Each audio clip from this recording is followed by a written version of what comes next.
Welcome to Future Jobs. I'm Fahad Jobswala, and today I'm joined by Julie Jones, business protocol and etiquette expert, certified trainer with the Protocol School of Washington, and the driving force behind today's professionals consulting.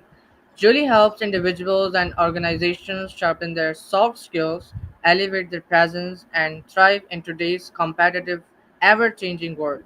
Today, we'll uncover the essential professional skills that will define success in the years to come. So, hey Jolie, how are you? And welcome to the podcast. Hi, Swala. Thank you for having me. It's an honor to be here. It's an honor to have you finally. We were, between the, conversation and but now this is the day when we are having it finally, and I'm so excited to speak with you further. Yes, thank you for your patience. Thank you. So, before moving further into the conversation, um, could you tell us about what is your story, about your story? Oh, gosh. So I used to be a teacher. I taught fifth, sixth, and seventh grade math for 15 years. I was also an administrator in the private schools here in Texas. And what I found is that students were not ready when they came out of high school and college for the job market. At least that's what the business community kept telling us. So I did some research and I found out that companies hire etiquette consultants to come work with their team members and to help them cross over from school into their career. And they what it was soft skills like in how you show up, your image, how you communicate with people, how you manage your day-to-day, life. And so this is really important. And the research that I found came out of Harvard University, the Stanford Research Institute, and the Carnegie Foundation, all found that 85% of a person's success comes from people skills, which is the whole soft skills. It's corporate etiquette, it's communication, it's how you get up and run your day every day and how people view you. It's like creating that personal brand that people want to do business with you. And so I went to the Protocol School of Washington and became a certified etiquette consultant and this was back in 2011, and I've been teaching corporate etiquette and soft skills ever since. And I also then during this time frame 2015 to 2021, I also opened a plumbing company. And I realized at that time that I had to teach all of the people that worked for me all of the soft skills because we had a brand as a company and as owners of a company, and we wanted to teach our team members, our employees, how to represent us when they were wearing our uniform, when they were driving our trucks, when they were communicating with people, they were representing us too. So I got an extra layer of how important it is for companies to train people how to have the image and the communication skills that they need to not only be good for themselves and have the successful life they want, but also how to create a solid company with a great culture and happy customers.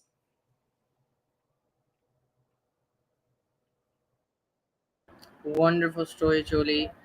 And you found out because you were teaching, you were a teacher. Yeah. Yeah. It's really Thank wonderful. you. Um, what's the one soft skill professionals must master to stand out in today's job market? Oh, only one? Okay, so I would say it has to do with your first impression. The way that you enter the room when people first see you, you have 5 to 7 seconds for people to make a decision whether or not they want to do business with you or whether they want to even have a conversation with you. And so your image, the way that you show up, and I'm talking about the way that you look and the way that you dress, you must be dressed appropriately for your industry and for your company. but it's also about your nonverbal language. It's your facial expressions. It's your overall presence. It's the tone of voice. It's the smile on your face. Are you approachable? And all of these decisions are made so quickly, and people will literally make a decision within 5 to 7 seconds of meeting you. And so I think that is one thing that we don't emphasize enough, is that you only get one chance to make a good first impression. Very true, very true. And this is where we are too far, especially Gen Zs. Mhm. Um, we are losing that kind of era we had. Respect and everything, which is really bad. And non-verbal communication skills and the way we Mhm. dress are also very important. Yes. And what we're seeing with our Gen Zs is that eye contact is something that people are seeking and that our Gen Zs are lacking.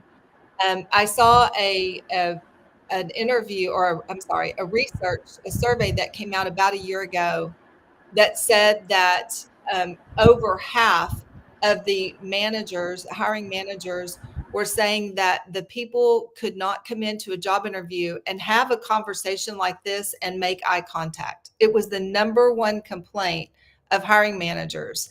And so when you are having a conversation with somebody, you have to let them know that you're hearing them. You have to engage in active listening. Eye contact is part of it. And there's also the thing, I don't know if you've heard about it or not, it's called the Gen Z stare.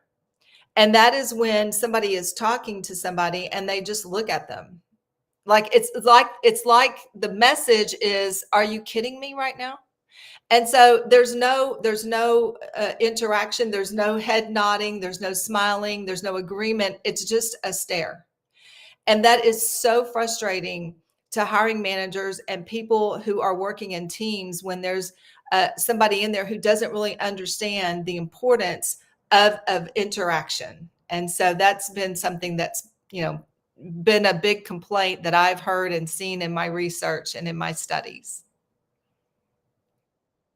Exactly, Julie, exactly. And most of the people blame mobile phones and electronic Yeah. devices, laptops, and such accessories, that because we are too much in all this stuff. Yeah. Few days back, a person, a boy, 16-year-old boy, committed suicide because of maybe the overuse of Yeah. ChatGPT and I something heard like that. that. So, what would you say about it? Yeah. So, okay, this is so important because technology, and in particular artificial intelligence (AI) is making our world easier. It is really speeding up things. It's, we can get online and schedule appointments. You can even schedule a plumber now through an AI bot. You don't have to talk to anybody. And while that is very convenient, the downside to that is we're losing the actual interaction, which in my world, AI stands for actual interaction. And so what that means is people are struggling. And I've heard that Gen Zs are having to get coaching to pick up a phone to make an appointment, say to a dentist or a doctor. It stresses them out and they would rather talk to a bot. And the tragic story that you just mentioned about the young man who committed suicide because he was having a conversation with a computer, with his AI chatbot. And don't get me wrong, I use AI every day. I mean, it is my research assistant, it's my content creator. It helps me come up with ideas. It's brainstorming and things like that. But ultimately, what I understand is it's a machine. But we've gotten so used to it that we actually have conversations with it and we've become isolated. And I feel like that is really taking our society down a path where we're not interacting with people. And the downside of that is we were created to interact. We were not created to be in isolation. And so we need to remember that these human interaction soft skills that I'm talking about today, that you and I are talking about, are really important, and people who master them are going to see themselves really skyrocketing in life and in career, because this is what people are looking for. Wonderful, Julie. So how does your AIM method, attitude, image, self management, help professionals thrive in a digital first world? Yeah.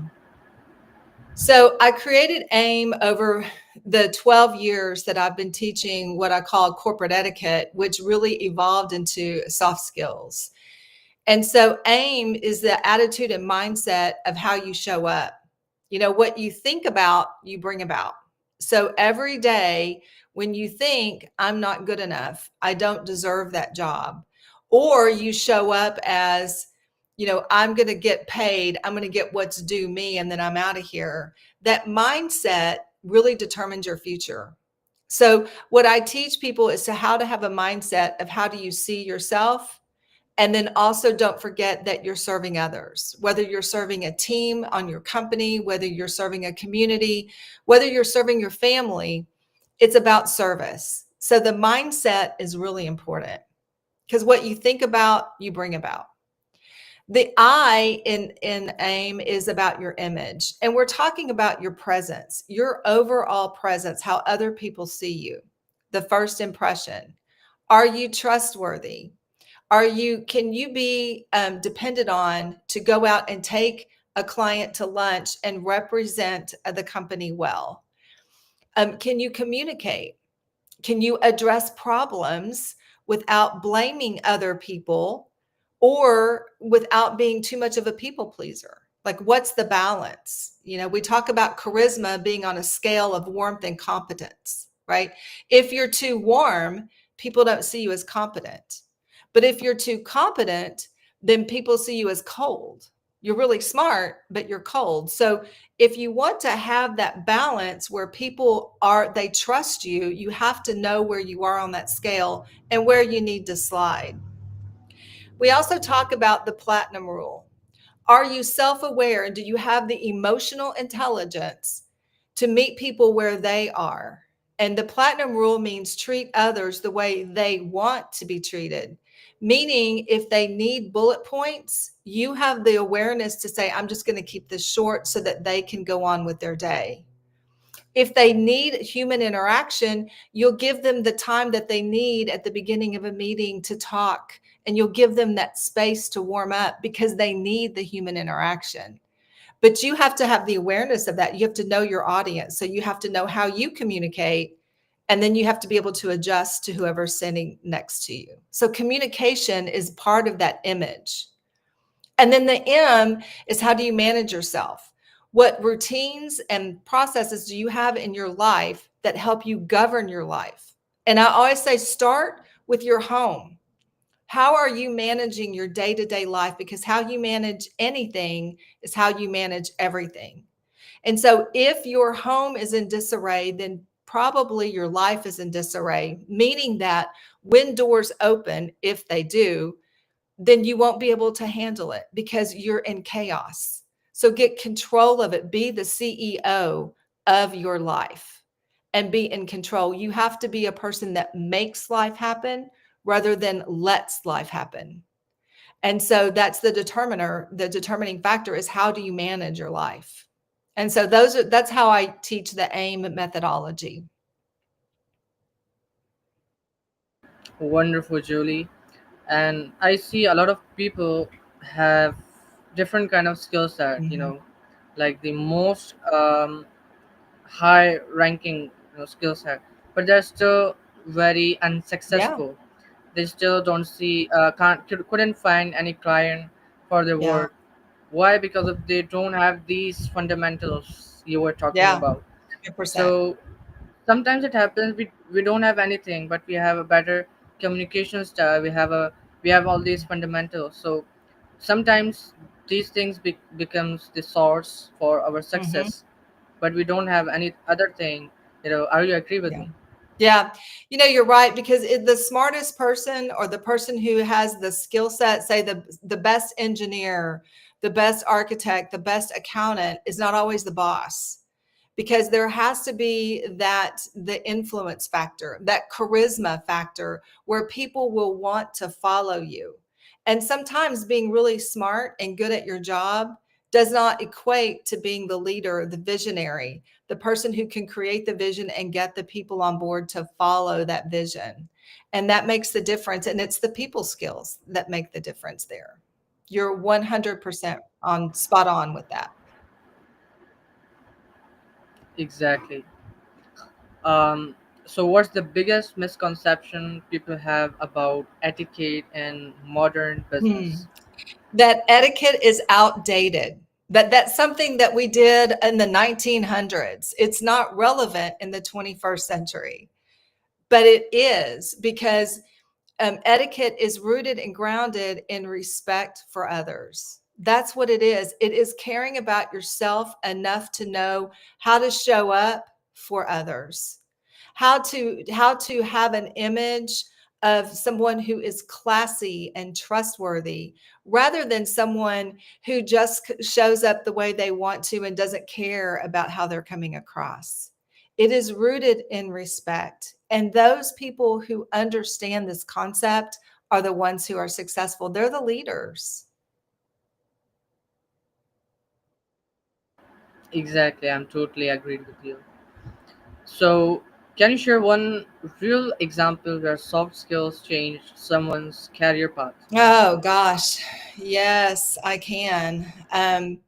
I used to have a boss who was really hardcore, set in his ways. And this is the way I do things. He was the leader, he was the manager. He had worked hard for getting to where he wanted to be. And he was very much a person who was a top down driver.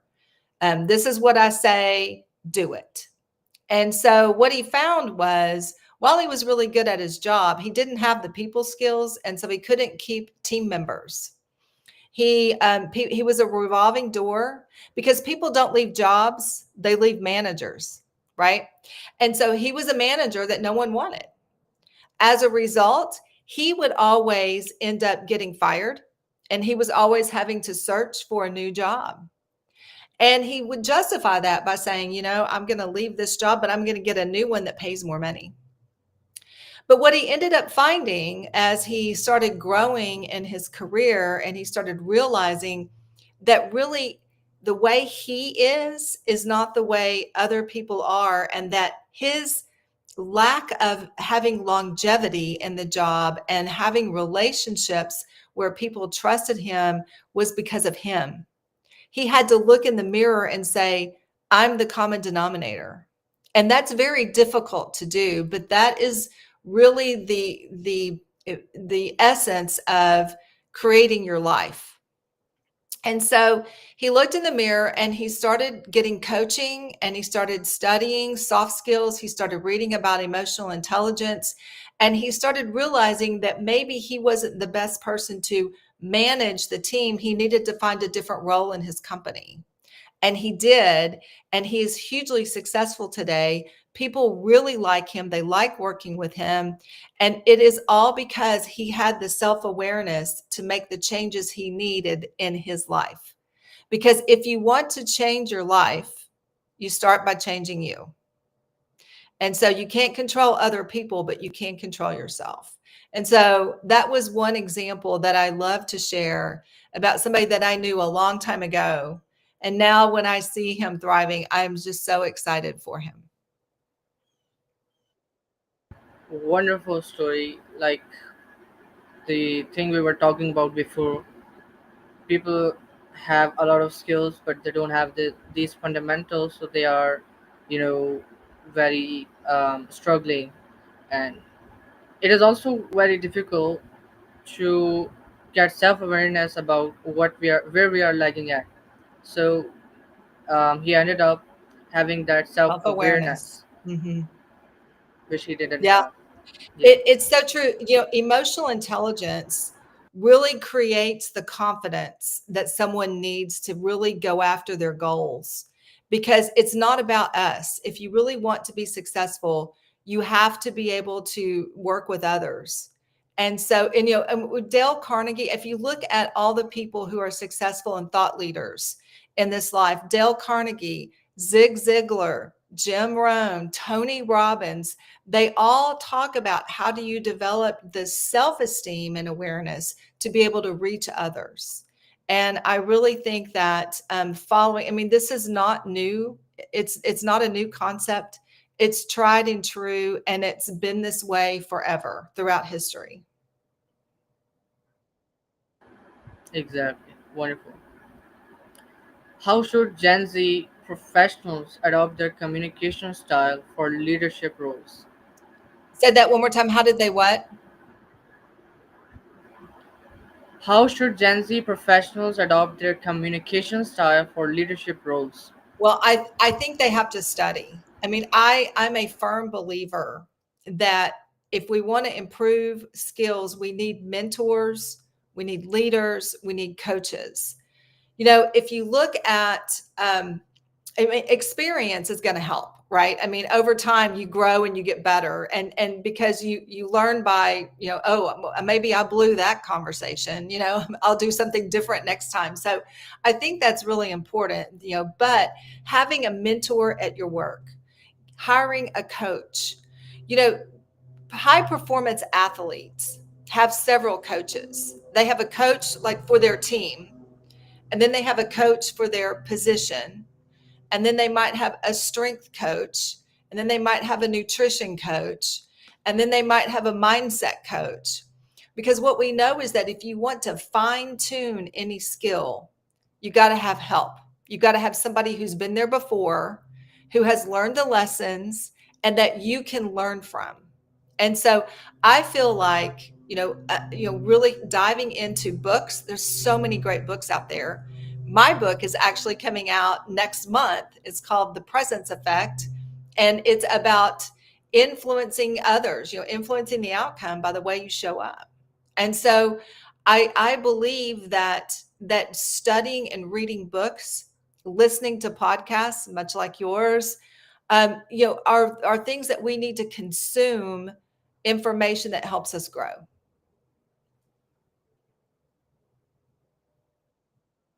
Exactly, totally agreed with you. And I would highly recommend you read this book.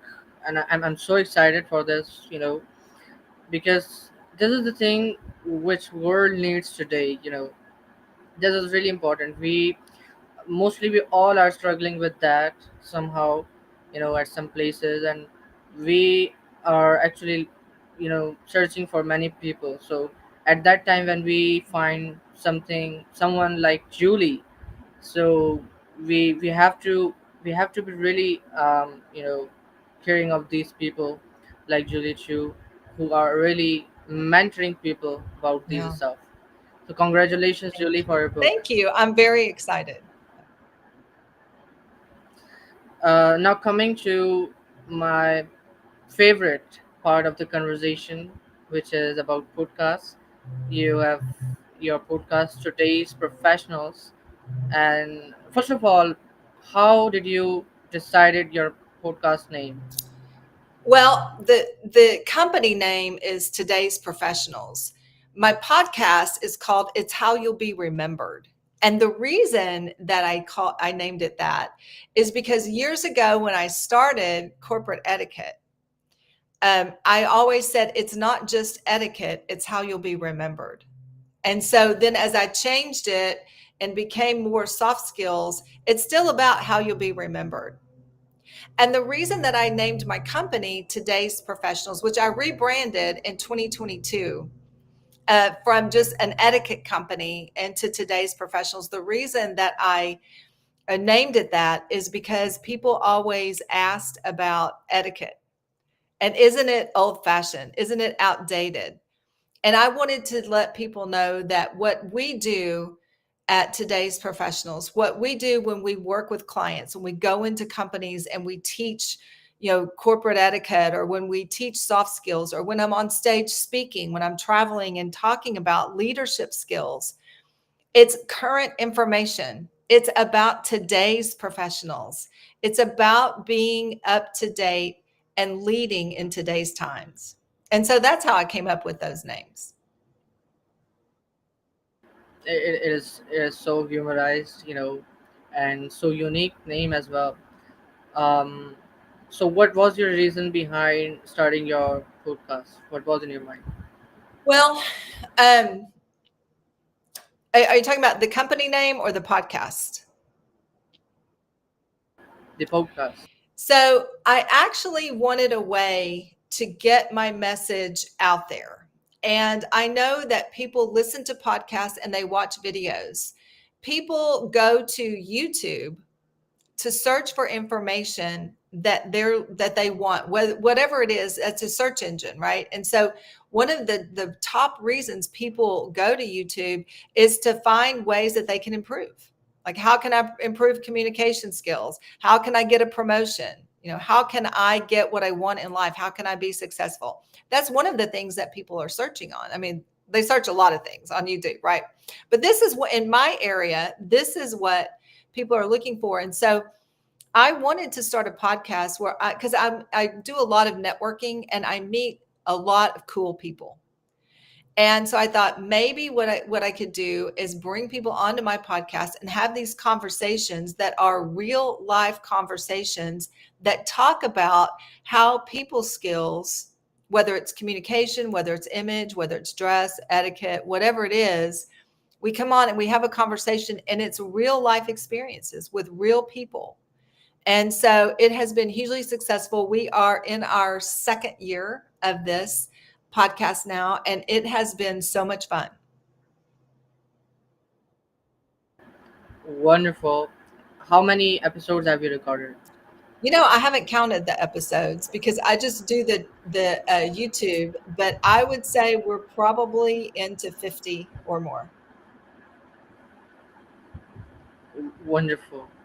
And you were talking about many, the people who wants to learn something, they go to YouTube. So, like, some days ago, there was Teachers Day, and today I was scrolling through Facebook, and I've gone through from a post, and there was three logos, mentioned in the, or visible in the image. I don't know. Google, ChatGPT, and YouTube. And in the description, it was mentioned that don't forget to wish them on Teachers Day. So, like, today, it is really common. People, you know, go to ChatGPT, go to Google, Mhm. YouTube. They don't tell things to their mom and dad, but they tell ChatGPT and Yeah. YouTube.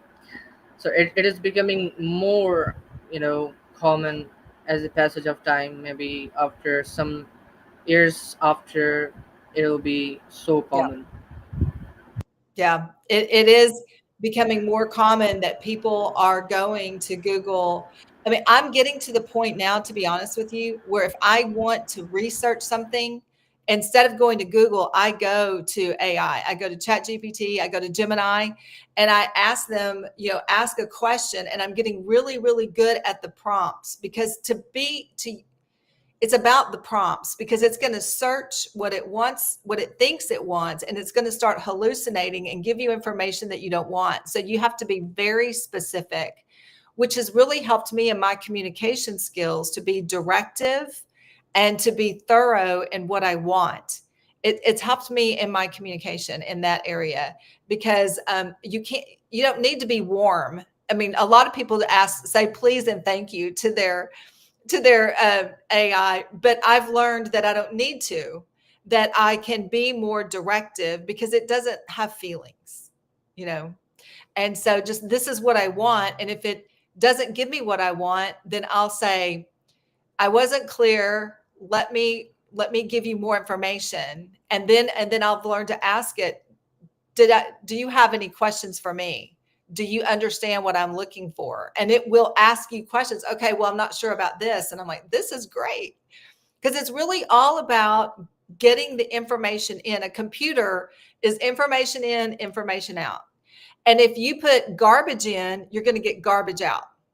And so have to, being able to put good information into AI to get the right information out is a skill set that we're learning. And so this is an area of opportunity where people can teach people how to use AI, how to create those prompts. And there's actually YouTube videos out there that says this is how you create prompts for AI. So it's really kind of cool. Wonderful. Maybe you can teach us someday. Well, I'm still learning, but yes, I'll be happy to share whatever I know. Yeah, exactly. AI is all about Yes. prompting. ChatGPT is all about Yep. prompting. If we prompt AI correctly, so then we will be having more great Yeah, outcomes. you're right. You're right.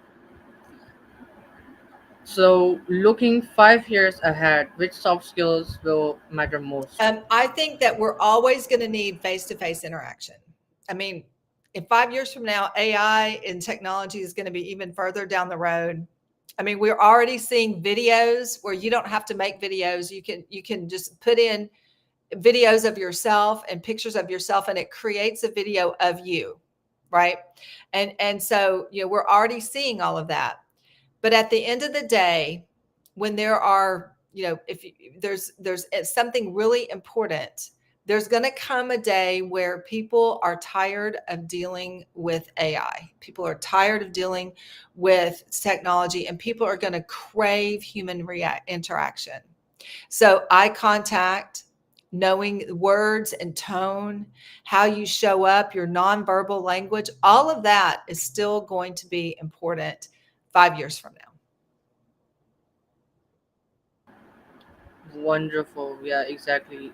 We sometimes think that after some years we will not need it face interactions. We can even work with the Zoom meetings and virtual meetings.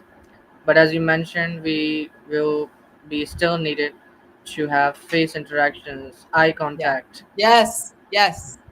And when you're on a Zoom call, turn your camera on. I mean, can you imagine if I turned my camera off right now? If I were to turn that off, I don't know if I can do it. Oh, there you go. This is not as effective, right?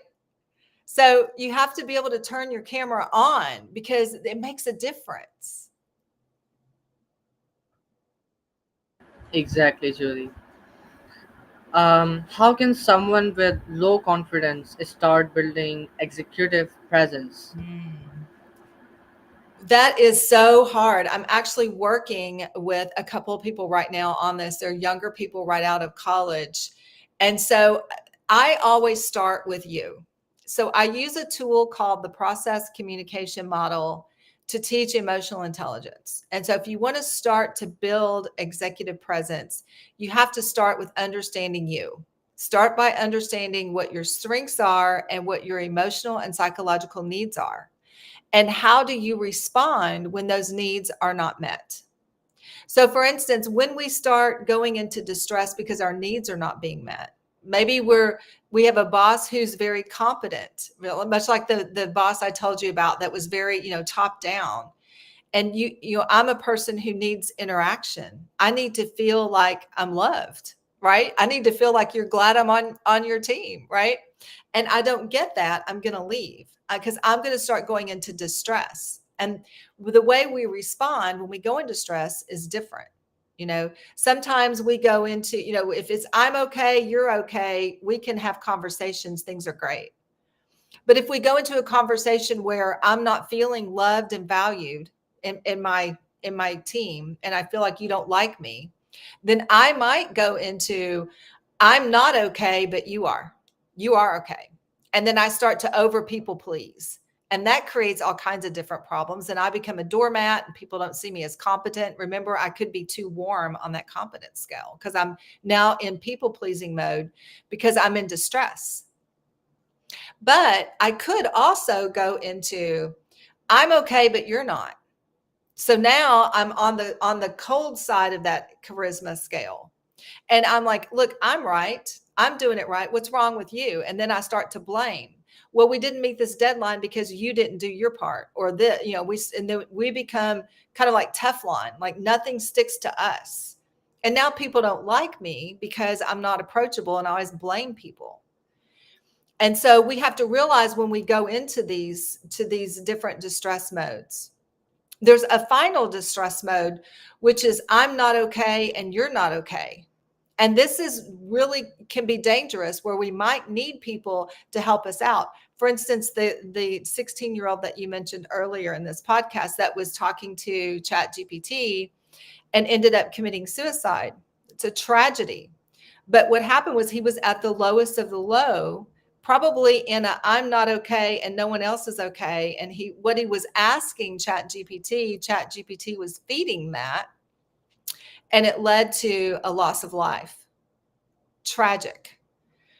So we have to understand ourselves. And once we begin to peel back the layers and understand what our needs are, how we respond when our emotional needs are not being met, and then how to pull ourselves out of distress, we become more confident.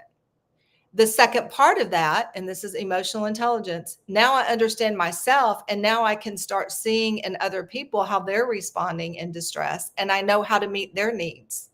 So then I can pull not only myself, but other people up back into a I'm okay, you're okay conversation where real communication happens. And so I think understanding yourself is the first step in building that confidence. Exactly. Can you hear me? Yes. Yes. Okay. Wonderful. If you had to give one piece of timeless advice for thriving in the future of work, what would it be? One piece of advice for what?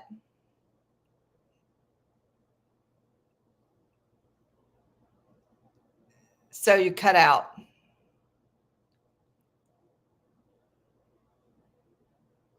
I don't know if it's me or you, but somehow we're cutting out. Can you repeat the question one more time? Yeah, sure. I can't hear you. If you had to give one piece of Okay, there you go. timeless advice for thriving in the future of work, what would it be? Can you hear me? Yes, for jobs in the future. One piece of advice for jobs in the future. Is that right? I don't know what is happening. Did you heard the question, What? or should I repeat? No. Yes. Okay.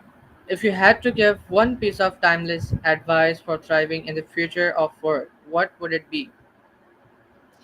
I would say be open to learning. Never stop learning new skills. Embrace change. Embrace conflict, because conflict done correctly solves problems and creates growth. So be open and never stop learning, never stop improving your communication skills, and keep going, because life changes and we have to change with it. Such amazing advice. And again, Julie, your work is the kind of work we need today. We are mostly struggling at communication, at non-verbal communication, and even with the style, with the dress we used to wear, because most of us don't know how to wear and what to wear and what kind of event. Yep. So these all are fundamentals, which is really important in our life. So thank you so much, Julie, for turning on and for sharing all the insights with my listeners, with Gen Zs.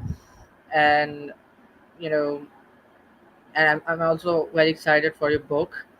So thank you so much, Yeah. guys, for watching and listening to the podcast. Inshallah, meet you soon with another amazing podcast with another amazing guest.